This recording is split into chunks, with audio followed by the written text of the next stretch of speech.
Subhash, I call you later. అరే, నేను కూడా కొన్ని మిస్టేక్స్ చేశానేమో అనిపిస్తుంది. నేను నీకు చాలా రాంగ్ హోప్స్ ఇస్తున్నాను. నేను నీకోసం ర్యాండమ్గా చేసిన పనులన్నీ కూడా నువ్వు వేరేలాగా తీసుకుంటున్నావు. అందుకే ఇదంతా ఆపేద్దాం అనుకుంటున్నా. ఇక నుంచి మనం కలవడం, కలిసి తిరగడం వద్దు.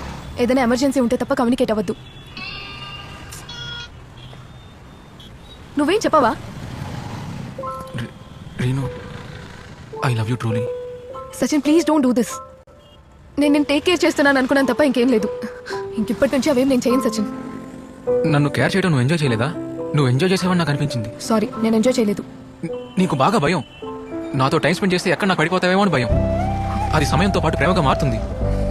నువ్వు నన్ను కేవలం కేరింగ్ చేశానని అనుకుంటున్నావు, కానీ నాకు నీ అంత కేరింగ్ మా ఇంట్లో కూడా ఇవ్వలేదు. నేను చెప్తే నీకు అర్థం సచిన్, కాదు. ఇంకా ఆపేయ్. ఇంకా డీప్గా వెళ్తే నీ హార్ట్ బ్రేక్ అవుతుంది.